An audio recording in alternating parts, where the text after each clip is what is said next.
คือทางเอ้ยขอนนี่พร้อมสร้างครอบครัวครั้งแน่เนาะพร้อมแล้ว และเอ้ยขอนนี่อยากได้ผู้บ่าวทางใดทางใดก็ได้ถ้าจริงจัง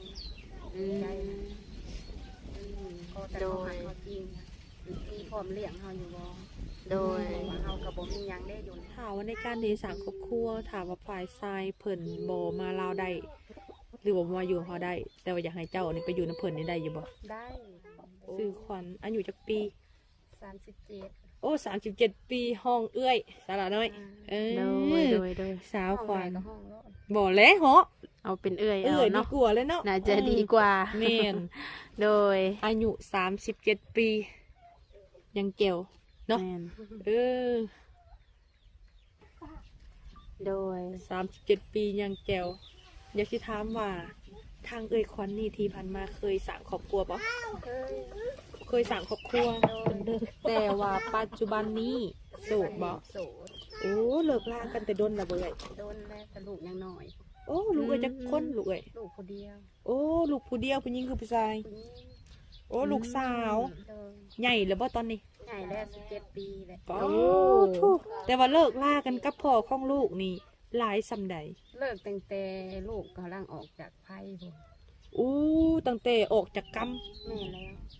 ป้า แต่ว่ายังบ่ฮอดเดือนแม่นบ่ โอ้ ยังบ่หด เนาะ โอ้จนลูก17 ปี เออ หลังจากเลิกกันกับพ่อของลูก17 ปีนี่เอ้ยเคยสร้างครอบครัวบ่ แบบว่าเคยตะขบซื่อๆนี่แต่เขามาตัว อืมเคยคบแต่บ่เคยได้แบบว่าแต่งงานกันเนาะ ก็แต่อยากแต่งได้หาให้นั่น โอ้ย พ บ่ ร้อม ยาก แล้วแม่นบ่ พร้อมแล้ว น่าสิพร้อมอยู่ว่าอยู่หลายสำนี้แล้วเอ้ยเนาะ อืม ถามว่ามีทาง FC ของสาวเมยหรือว่าสาวลาน้อยเนาะสนใจทางเอ้ยเพิ่นก็สามารถทักมาได้เนาะก็คือว่าทางเอ้ยคอนนี่เพิ่นเป็นผู้สาวโสดมีหางลูกหนึ่งลูกเพิ่นก็คือสิใหญ่แล้วแหละเนาะ ใช่แล้ว ลูกไปไสตอนนี้เอ้ย ลูกเฮ็ดงานอยู่เฮ็ดเวียกได้แล้ว อืม โอ้ เฮ็ดโรงงานดีคอนลูกสาว เลย หาเงินเลี้ยงแม่แล้วเนาะ เออ โอ้ คือทางเอ้ยขอนนี่พร้อมสร้างครอบครัวครั้งแน่เนาะ พร้อมแล้ว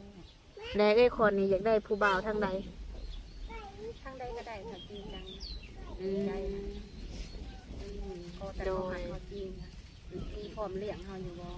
โดย ว่าเขากับบ่มีหยังได้อยู่ในนั้น ทางเอ้ยคอนนี่เพิ่นมีซ่านอยู่บ่ มีแต่เพื่อนพ่อเพื่อนแม่ โอ้ตอนนี้คือเลี้ยงพ่อเลี้ยงแม่ แม่แล้ว โอ้ก็คือว่าเพิ่นอาศัยอยู่นำพ่อนำแม่เนาะ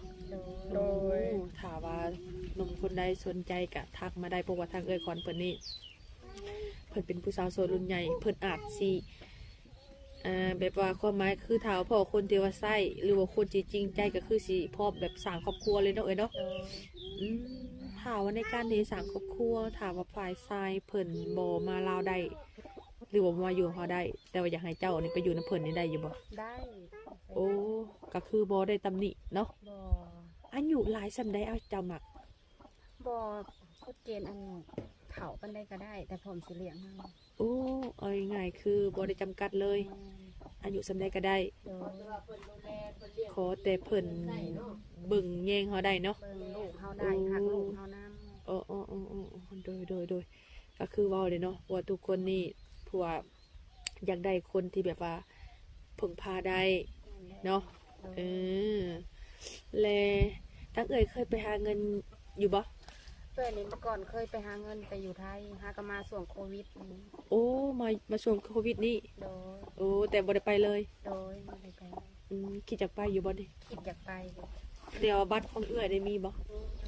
โอ้มีอยู่เนาะ โดย บ่ยากสารน้อย สมมุติว่าทาง FC เจ้าเห็นเนาะอยากเอาแบบ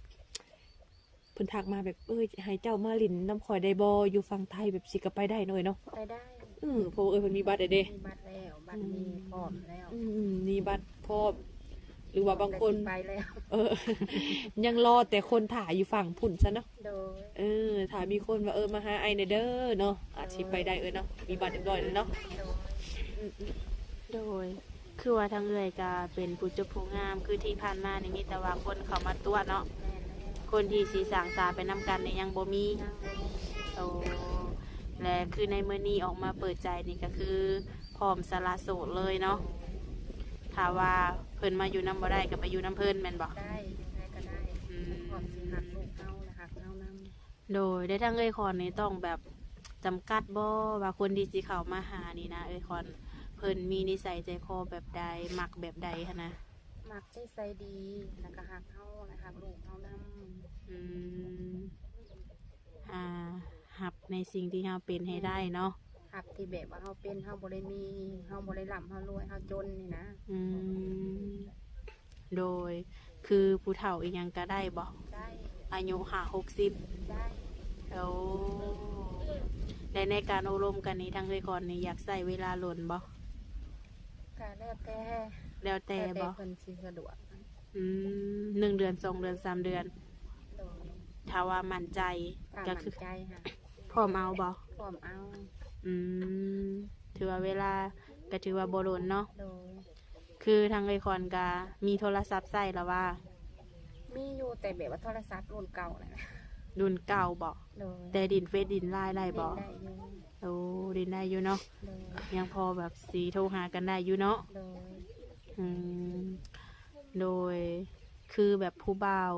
กินเหล้าสูบยากินเบียร์แบบนี้มักบอกเลยก่อน เพราะว่าเคยเจอมาแล้วครอบครัวเคยเจอมาแล้วอะไร อืมเคยเจอมาแล้วบอกแบบ เคย นี้ เจอมาแล้วแบบนี้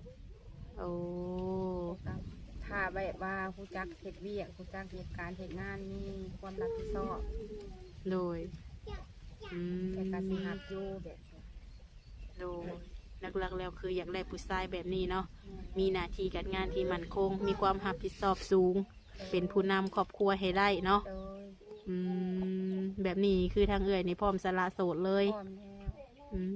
มโดยกันคนที่ว่ากินเหล้ากินยาอหยังแบบนี้น่ะบ่พลาดแม่นบ่ พลาด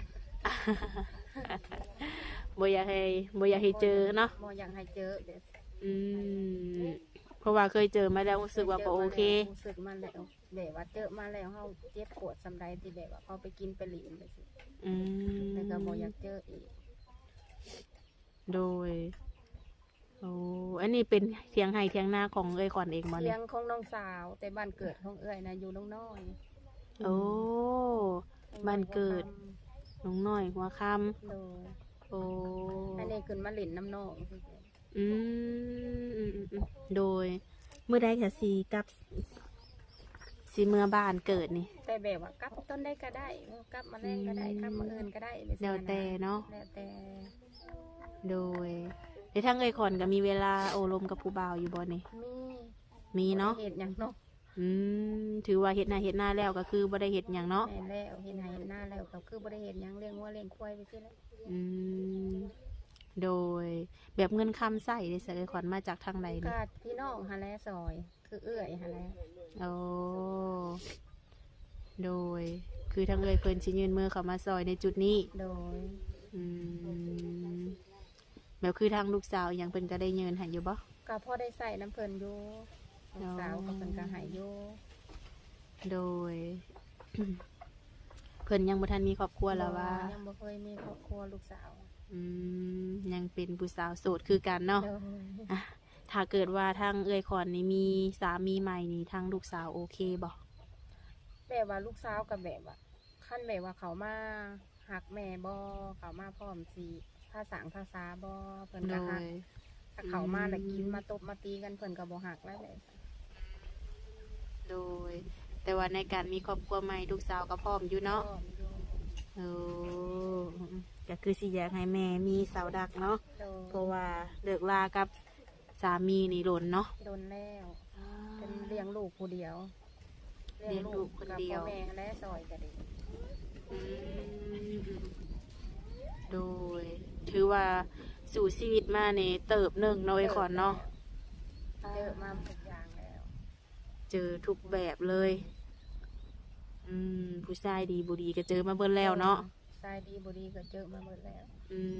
มอ่ะบ่แน่ในมื้อนี้อาจจะมีหนุ่มไทยเนาะเสมอ แม่น เพิ่นอาจจะบ่คือหนุ่มลาวเนาะเพราะว่าบางคนหนุ่มไทยเพิ่นมีหน้าที่การงานที่ว่ามั่นคงเนาะ โดย อายุเพิ่นหลายเพิ่นจะบ่กินเหล้ากินเบียร์สูบยาแบบนี้นะเลยควันบ่ดินบ่เที่ยว โดย แบบนี้โอเคอยู่บ่ โอเค เนาะ โดย ถ้าว่าเพิ่นอยากมาหาอิหยังก็ได้บ่นี่ ได้มาหาพร้อมรับเสมอ โอ้ ต้อนรับเสมอเพิ่นมา อยากมาเที่ยว โดย มาเล่นมากินสิพาไปเที่ยวไปเล่นไปกินได้ ยินดีต้อนรับเนาะ ดีต้อนรับเพิ่นเนาะ อืมโดยก็ถือว่าก่อนสิมาเปิดใจนี่คิดหล่นบ่เอ้ยคอน ก็กระดนอยู่แหละว่าสิกล้าเปิดใจบ่สิมีภูเขามาหาเฮาบ่สิมีผู้ฮักเฮาบ่ อืมย่านบ่มีคนเข้ามาหา แม่นแล้ว โอ้ผู้จบผู้งามป่านนี้เนาะเสมอเนาะ อืม อืม ย่านบ่ ย่าน เพิ่นก็ยังย่าน บ่มีค่ะยังบ่มีผู้บ่าวอยู่ ย่านบ่มีผู้ฮักเฮากิน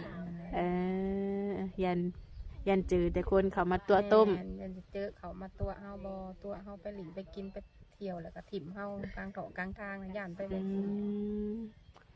โด เพราะว่าย ชีวิตเฮาก็สู่มาปานนี้แหล้วเนาะเฮาก็อายุปานนี้แหละ โดย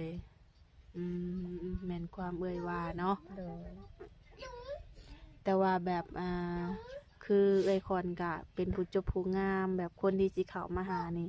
เอ่ยคอนต้องจำกัดหน้าตาเพิ่นอยู่บ่เอ่ยคอน บ่จำกัดหน้าตา อืม เข้ามาได้เสมอต้อนรับเสมอ โดยหน้าตาแบบใดก็ได้เนาะ ได้ก็ได้พอใจดี โอ้ใจดีถือว่าผ่านบ่เอ่ยคอน ผ่าน รวมๆแล้วมักผู้ชายใจดีเนาะ โดย ใจดีจริงใจ จริงใจแต่ก็บ่ตบบ่ตีเฮา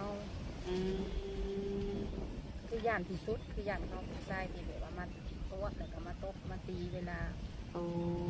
ย่านที่สุด อันนี้คือสิ่งที่แบบย่านเนาะ ย่าน โดยถ้า เฮา เกิด เคยเห็นเขามาแล้วในครอบครัวเฮาเคยเห็นแล้วเฮาก็ย่าน โดย เอ้ยคอน ถ้าว่าเอ้ยคอนมีสามีอีกเทื่อนี่นี่สิจัดงานแต่งอยู่บ่เอ้ย แล้วแต่เพิ่นมักเฮ็ดบ่ได้ก็ได้ อืมตามใจภายซ้าย โดย แบบค่าสินสอดของเอ้ยคอนในใจสิเอิ้นแพงบ่ ก็แล้วแต่แบบว่าฐานะเฮาฐานะเพิ่น อื พร้อ ม มไปเฮ็ดแบบใดก็ได้เบิด โดย สมมาพาควรเนาะเอ้ยคอนเนาะ อืมขึ้นอยู่กับคนสองคนคุยกันเนาะ โดย คือทางเอื้อยกับทางเพิ่นว่าสิเอาแบบใดสิจัดงานแต่งบ่หรือว่าสิมีแค่งานหมั่นหมายไว้แหละมอบเงินสินสอดให้ทางพ่อทางแม่เนาะ โดย อันนี้ก็แล้วแต่ทางฝ่ายชายเนาะแต่ทางแบบทางพ่อแม่เอ้ยขอนนี่ก็ยังครบเบิดแล้วว่า พ่อแม่นี่ตายไปเบิดแล้วยังแต่พี่น้อง โอ้พ่อแม่นี่เสียเบิดแล้วเนาะ แล้ว ยังแต่พี่น้อง แม่ยังแต่เป็นเอื้อยเล็กน้อง โอ้เอ้ยขอนมีเอ้ยจักคน เอื้อยอยู่3 คนมีน้อง4 คน ป้าเตอทั้งเบิด8 คนบ่ เออ ป้าพี่น้องเอ้ยขอนคือหลายแท้ หลายแต่เขาก็มีครอบครัวใครมันน่ะนะ มีเบิดแล้วเนาะ มีเบิดแล้ว โอ้ มีเพิ่นก็ถือว่าครอบครัวใหญ่อยู่เนาะ น้อง โดย แต่ว่าทางเอ้ยขอนเนี่ยอยู่เฮือนกกเฮือนเข้าแม่นบ่ โดย อืม ยังบ่มีหยังเอื้อยก็ได้ ยังบ่มีหยังเป็นของตัวเอง โดย โอ้ให้หน้ามีบ่เอ้ยขอน ให้หน้ามีแต่ก็บ่มีผู้เฮ็ดเพราะว่าเฮาบ่เคยมีผู้ชายมาอยู่ในเรือนนั่นนะ อืม ป้าให้คนอื่นเฮ็ดแต่มีก็บ่หลาย โดยพอได้ บ่ได้กินน้ำคือบ้านคือเมืองมันอยู่ โดยขอนเมื่อนี้ก็มาเปิดใจเป็นครั้งแรกเนาะเอ้ยขอนเนาะคือตั้งใจไว้ก็คือพร้อมสละโสดเลย โดย บ่ว่าสิผู้บ่าวอยู่ทางใดฝั่งลาวฝั่งไทยหรืออยู่ทางไก่ก็คือได้เบิดเนาะ ได้เบิด เขามาโอมาลมเบิง โดย รุ่นเอ้ยขอนนี้รับรองบ่มีการตัวต้มเนาะ บอกตัวบ่ต้ม จริงใจ100% 100%เลย คือเว่าง่ายๆกะเฮานี่เป็นโสดมาล้นเอ้ยขอน โด เนาะ ยก็อยากมีแหล้วอายุปานนี้แหละ อืมเห็นหมูมีบัตรหมู่บัตรคือว่ามีคนพาหาพาสร้างเนาะ แม่น ครอบครัวอบอุ่นเนาะ โดย แม่นความได้เอ้ยก่อนเลยเป็นโสดมาล้นเลยพร้อมสละโสดแล้วล่ะเนาะ พร้อมแล้ว โดยข้าวเช้าข้าวเที่ยงกินย่างนี่ กินแล้ว ได้ย่างกินมื้อนี้ อันนี้ได้ต้มเป็ด โอ้ น้องต้มเป็ดให้กิน มาหาน้องสาว โดยา ต้มเป็ดให้กินเลย โดย อืมโดย แบบผู้บ่าวแถวบ้านนะบ่ได้มักบ่เอ่ยขอน บ่มักแต่แบบวันมีแต่เขามีแต่หลินมีแต่กินซื่อๆนะบ่ โอ้ มักและมักคนอายุหลายกว่าเฮาแบบว่าเฮาก็อายุหลายแล้วแต่เฮาอยากได้หลายกว่าหัน 36 40ซะเนาะ โดย 40ขึ้นเมื่อเนาะเอ่ยขอนเนาะ โดย40บ่50บ่60บ่เอ้ยรับได้ โอ้โดย แต่ว่าผู้บ่าวแถวบ้านนี่เพิ่นมักดินมักกินมักเที่ยว แม่นมักหลินมักกินมักเที่ยวมักหลินมักบ่หักเฮาจริง ก็เลยรู้สึกว่าบ่มัก บ่มักคนที่แบบว่า กินเหล้าเมาบ่ทะเลาะครอบครัวบ่มัก โดยโอ้แบบนี้นี่คือผู้ชายแบบนี้นี่เขาเอาเนาะสิไปก่อนเนาะอ่ะเมื่อนี้ก็ถือว่าทางเฮามาหาเป็นครั้งแรกเนาะเสมอเนาะแบบทางติดต่อเอื้อยนี่สิแจกในคลิปเลยบ่เอื้อย แจกไปเลยก็ได้ อ๋อ อ่ะ โเค ดีไซน์เอื้อยโซขึ้นมาเบิ่งดูเฟซหรือไลน์ โทรศัพท์ประสานแบตอยู่เฮือ มีแต่ว่าเขาสิเอาขึ้นในส่งซะเนาะ เออ หลังจากอบรมกันเรียบร้อยเนาะ แม่น สีแจกให้ทางส่งเลยเผื่อว่าหนุ่มๆคนใดที่ว่าเพิ่นสนใจเพิ่นก็สีได้ทักมาเนาะเอ้ยมีไลน์อยู่บ่ ไลน์นะเพราะว่ายังไม่ได้ลิงก์ไลน์ก็ เอ เลย อมีแต่ Facebook โดย โดยโอเคซะเนาะเว้ยเนาะจังใดก็ไว้พบพอกันในคลิปหน้าเนาะเว้ยเนาะในสมหักสมหวังเนาะโดยสบายดีเด้อ เออ